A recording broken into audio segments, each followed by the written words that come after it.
嗱，上一次講到阿鼎爺事件，我又聽到啲新資料啊。原來攞債都攞得幾緊要。本來咧仔使下老豆啲錢咧無可厚非嘅。如果太過到肉咁唔得噶嘛，咁啊當個老豆係青蛙王子咁撳，咁啊好唔掂。咁啊佢話睇到老豆有隻金撈，又作智埋氹咗佢，又氹個老豆用信用卡借錢。咁就唔係幾妥咯，因為佢冇考慮過佢還唔還到喎嚇，還唔到咪弊，咁變咗唔理個老豆嘅死活，咁就唔係好妥啦。咁總之係攞債就唔好啦咁。唔講人哋我講翻我嘅主題。如果一個人生咗個5億又多病又嚟攞債嘅仔咧，都好金嘅喎。好，咁要避免㗎嘛。咁點避免咧？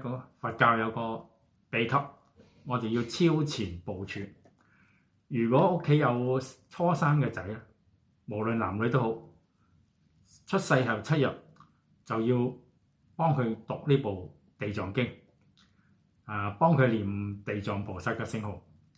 咁樣咧，如果呢個仔咧係嚟討債或者佢將會好多唔好嘅嘢咁樣咧，都會因為你念呢個地藏經咧，就化解咗呢啲惡因緣。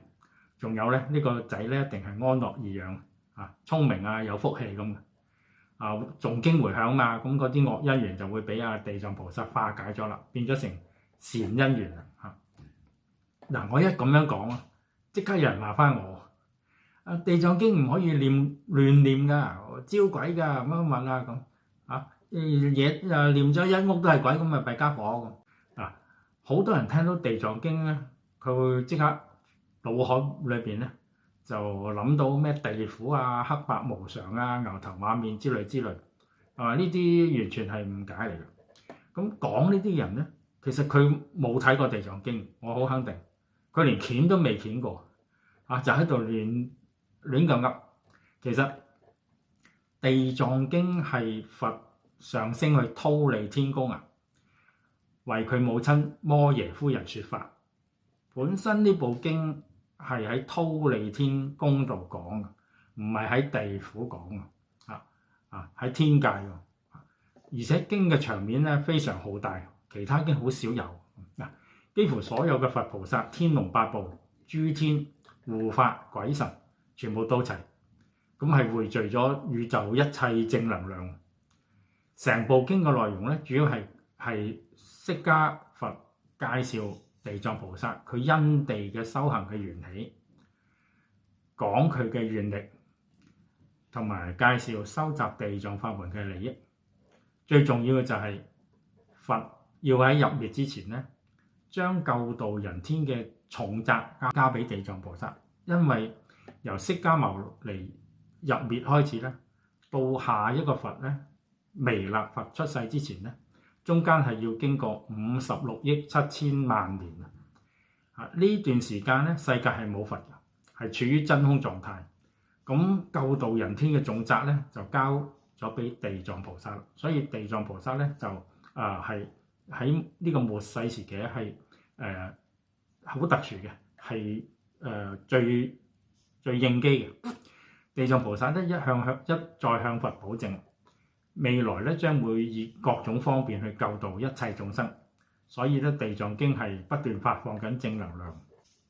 經常的持誦地藏經咧，就會獲得好大嘅正能量，好處咧數之不盡例如啦，釋迦佛就話俾虛空藏菩薩聽，佢話只要有人見到地藏菩薩形象，聽到呢部經，甚至讀誦，就會得到28種巨大嘅好處例如天龍護念得到啲龍天護法暗中保護你，諸橫消滅，各種災難橫禍都唔會發生，生活豐足，就唔會為生活煩惱，夜夢安樂，晚上有覺好瞓，唔會做惡夢，先亡離苦，就可以將功德回向俾親人啦，幫助已故嘅親人幫助佢哋離苦得樂等等等等所以啲人話地藏經念咗會招鬼得人驚之類咧，係完全不盡不實。我哋唔好聽呢啲當然啦地藏經本身係一部超度力好強嘅經典，有靈界有靈體嚟聽經咧，唔出奇嘅。但係佢哋嚟係想得到經力嘅加持啊嘛，佢哋嚟係會好感激你，即係唔會嚇你啊，唔會害你。而且聽完經之後咧，佢哋就有秩序咁散去啊。咁地藏經亦都提及好多鬼王啊、護法啊咁啦。其實佢哋都係嚟守護行者噶嘛。當中嘅堅牢地神咧，亦都一再向佛保證啊。佢同佢嘅眷屬咧會日夜守護念地藏經嘅人，令一切災害咧遠離。所以念地藏經會招鬼嘅講法完全失實。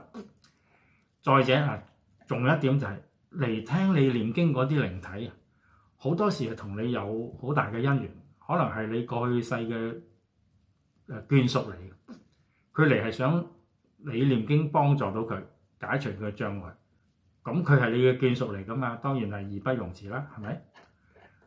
講翻係想避免生個攞債嘅仔嘛，想生個容易養安樂嘅仔嘛，咁就應該多啲讀地藏經啦。喺佢出世之後7日之內，早晚為佢讀地藏經，同埋念地藏菩薩嘅聖號，回向俾佢。咁嗰啲惡因緣咧，就會俾地藏菩薩化解，變成善因緣啦。慶祝出世係一件好好嘅事啊嘛。咁好嘅事，與其劏雞殺鴨大排筵席，不如就係念地藏經祝福，咁咪更加有意義，係咪？好，多謝各位。